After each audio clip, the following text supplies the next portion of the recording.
noches y muchísimas gracias por estar aquí otro miércoles acompañándonos en el Toro por los Cuernos.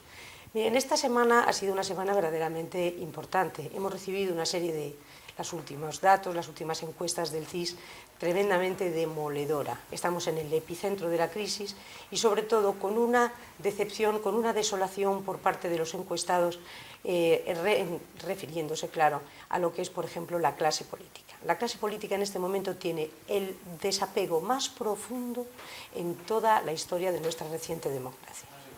Nadie confía, nadie cree en nadie.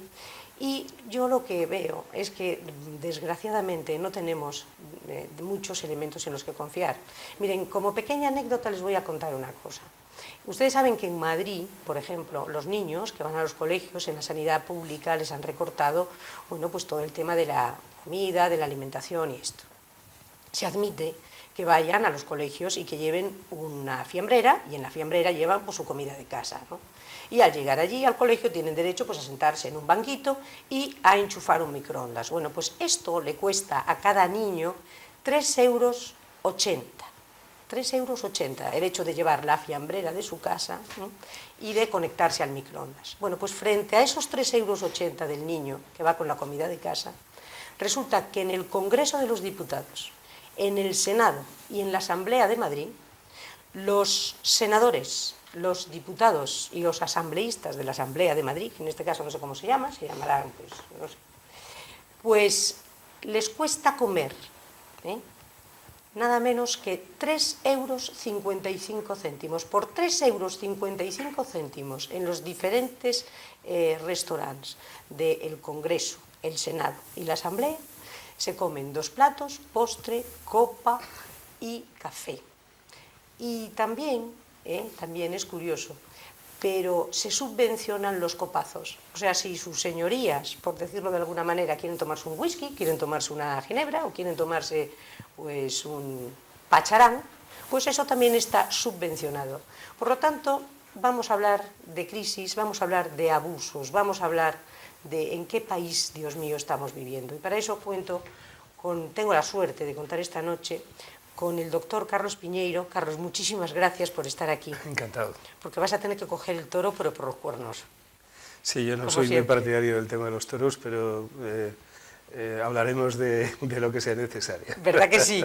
Y José María Rolón, profesor que ya estuvo hace 15, 20 días aquí con nosotros, que quedó pendiente la parte del tema, ¿verdad?, que era importante, que eran las relaciones, qué está pasando en el mercado laboral, qué es ese subtrabajo que estamos padeciendo. Ya no es solo el que está en el paro, el que tiene trabajo y el que subtrabaja. Eso lo vamos a ver a lo largo de la noche. Sí, hasta hace unos años las opciones que había con respecto al empleo eran el empleo y el desempleo, ¿no? Desde hace 30 años, apuntado de una forma muy suave y hoy en día es una realidad mucho más cruda, existen distintas modalidades de trabajo que no quedaría otra que considerar dentro del epígrafe de subempleo, ¿no? Y en este momento la estamos padeciendo, pero más que nunca. En este momento más que nunca, sin duda, sí, efectivamente. Entonces, como pregunta inicial, para abrir fuego, el que quiera, ¿cómo está afectando la crisis a la población, a las personas? O sea, esta crisis en este momento está, yo creo que en el epicentro, y está teniendo consecuencias muy negativas. Por ejemplo, en el tema de la salud, Carlos, ¿se nota un comportamiento distinto? Yo creo que tenemos que hablar de lo que es la experiencia vivida en el día a día y después aquello que se somete a la metodología científica, y hay que esperar unos años o al menos un cierto tiempo y hacer un seguimiento de grupos de población para conocer exactamente qué está ocurriendo. Ya tenemos evidencias de crisis pasadas, o sea que los ciclos económicos en recesión, hay países donde efectivamente se ha demostrado que hay un impacto directo en la salud, pero sobre todo es curioso, de los países donde existe ese impacto en la población, son aquellos que sus políticas sociales y la vertebración social es mínima. O sea que siempre van a tener más perjuicio las comunidades más empobrecidas o países en desarrollo o países, bueno, como el tema de Rusia, por ejemplo, la crisis de los años 90, que tuvo un incremento pues, en más de 2 millones de personas en mortalidad, solamente por esa crisis. Entonces, ¿qué es lo que ocurre? De que, curiosamente, se dan paradojas en Finlandia, que también tuvieron una crisis sobre el 96, una crisis económica severa, con más de, no sé, rondando el 17-18% de paro.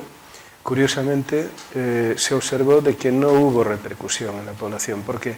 Porque está perfectamente vertebrado socialmente y porque hay unas políticas sociales que tienen cobertura y entonces el impacto en la población es menor.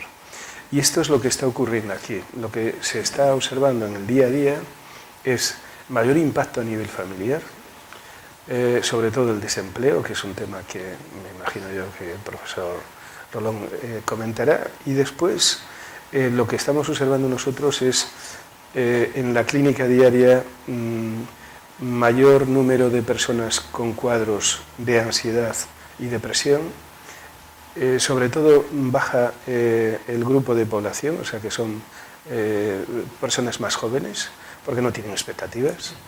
Y después estamos observando también las consecuencias de los trastornos de adaptación a esta nueva situación. O sea, no poder afrontar la hipoteca, o sea, los determinantes sociales son fundamentales en la salud de la población. Si estamos viendo que nos pueden desahuciar, que podemos perder todo por lo que hemos luchado durante años y que se va pues, prácticamente en menos de un año. O sea, que hay una actitud donde no existe esa vertebración social, donde no hay agrupaciones, y aunque sí están surgiendo, que están defendiendo a las personas que se encuentran en esta situación límite. Entonces, esto tiene una repercusión muy negativa y nosotros lo vivimos en la clínica, desde el punto de vista de la salud mental, desde el punto de vista, sobre todo, de empeoramiento de las enfermedades crónicas. Y bueno, todas las medidas legislativas que impliquen disminución de la política sociosanitaria van a repercutir negativamente en la salud. Eso está demostrado. Eso está claro, sí. Y esta es una característica que, bueno, pues lo estamos viviendo. Yo, por ejemplo, todos los días lo comentaba antes, o sea que al principio cuando estábamos hablando aquí, ¿no? De que yo me voy para casa preocupado, cosa que no me ocurría, pero ya hace años comentábamos nosotros, ¿os dais cuenta de que muchos de nuestros pacientes no están haciendo un seguimiento, le llamamos adherencia terapéutica, un seguimiento de sus enfermedades adecuado, porque no tiene dinero a final de mes o faltando 10, 20 días para comprar medicamentos? O sea, es curioso, pero es así. Sí, sí, sí.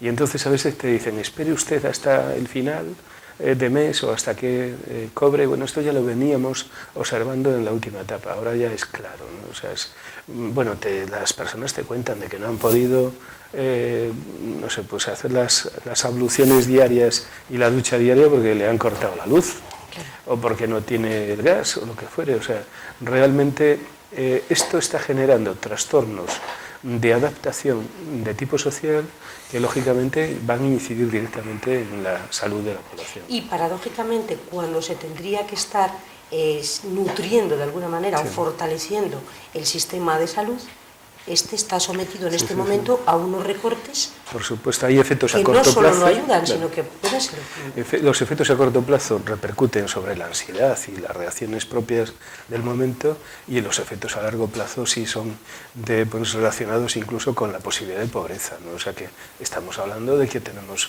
alrededor de un 26-27% de proximidad a la pobreza de la población. Hay casi 2 millones de familias que no trabaja ningún miembro de la familia. Claro, entonces, si no hay una vertebración social, si no se adoptan políticas de apoyo a todas estas personas, pues estamos abocándolos a una situación límite que va a tener consecuencias. ¿Y España, tú crees que hasta ahora era una sociedad vertebrada o teníamos...? Ha mejorado muchísimo. Ha mejorado. Sí, además estamos hablando en el campo de la sanidad. Pues tenemos una ley general de sanidad que podría ser muy mejorable, pero en el año 86 se empieza a estructurar y nosotros estamos hablando de que el Producto Interior Bruto, en cuanto a la inversión en sanidad, estábamos a 8 puntos respecto a la media europea en estos años, en la etapa de la transición. Sin embargo, y en políticas sociales a 12 puntos, o sea que era una barbaridad. O sea, ahora nosotros todavía estamos a 2,5 puntos del Producto Interior Bruto, hablo del sector público, y hemos ido avanzando, ahora estamos en el 6,5, cuando la media en el resto de Europa es el 8,7. Entonces, claro, el 2,8 ya lo ocupa el sector privado, que va a ser, dicen, la alternativa, ¿no? Que yo no creo bajo ningún concepto que sea la alternativa, pero realmente esto va a generar sobre todo más desigualdad social. Si no tenemos políticas vertebradas para que esas desigualdades sociales y a su vez desigualdades en salud no tengan esa repercusión negativa, lógicamente lo que va a ocurrir es que cada vez vamos a ver mayor número de problemas. Sí. José María, y en el ámbito de la empresa, en lo que es el subtrabajo que hablábamos antes, ¿cómo está influyendo en este momento? Porque tú decías que esto ya arranca desde los años 70, ¿no? Ese subtrabajo, pero ahora esto está especialmente cegándose. Me parece interesante el abordaje de Carlos por un lado lo que es la experiencia personal y por otro lado lo que podrían ser las aportaciones desde la ciencia, desde la investigación científica, ¿no? Por lo que se refiere a la experiencia personal con lo que convivimos los profesores a día de hoy, no es nada difícil de adivinar para cualquiera, que es la desesperanza y la falta de expectativas por parte de los estudiantes, ¿no? La formación, el proceso formativo pretende modificar, pretende provocar cambios en aquel que lo recibe, ¿no? Estos cambios tradicionalmente tienen que ver con los conocimientos, con las habilidades y con las actitudes, ¿no? Yo creo que el tema actitudinal para desarrollar el trabajo, para hacer una carrera, para luego plantearse un futuro profesional, siempre fue importante. Pero en este momento yo entiendo que los que nos dedicamos a la docencia y trabajamos con chavales jóvenes que se ven sometidos a esta tremenda situación de estar haciendo una carrera con las dificultades de diversa índole que eso conlleva, con esa falta de esperanza y esas pocas expectativas, tenemos que ocuparnos mucho del tema actitudinal y tenemos que trabajar mucho el tema actitudinal con los chavales, ¿no? Y tratar de proveerlos de estrategias de afrontamiento que le permitan enfrentarse a esta situación con un poco de resiliencia, que es un concepto que nos gusta mucho a los psicólogos, ¿no? Y que un poco tiene que ver con la capacidad de adaptación de las personas a situaciones, a entornos, a contextos particularmente difíciles y adversos, ¿no? Entonces yo en ese sentido personal, en esta experiencia personal, es lo que un poco más observo. Además tengo un hijo en edad estudiante, con lo cual me permite complementar esta visión. Luego, yo un poco así a modo de inicio, cuando estuve aquí hace una temporada, habíamos empezado, si recuerdas, haciendo una breve revisión histórica de lo que había sido el significado del trabajo para la gente y cómo había ido evolucionando, ¿no? Lo que comentabas de finales de los 70, en una época más contemporánea, los últimos años, después de la Segunda Guerra Mundial y hasta finales de los 70, que ya aparece el neoliberalismo con toda su fuerza, un poco el modelo dominante es el fordismo keynesiano, ¿no? O sea, un trabajo estable, en una empresa estable, con un salario digno, con planes de carrera y con un contexto socioeconómico estable, como diría nuestro presidente del gobierno, previsible, me gustan mucho estas palabras, un contexto previsible. Como consecuencia del neoliberalismo de finales de los 70 y la crisis de principios de los años 80, empiezan a apuntarse modalidades de empleo o situaciones que se desarrollan dentro del trabajo relacionado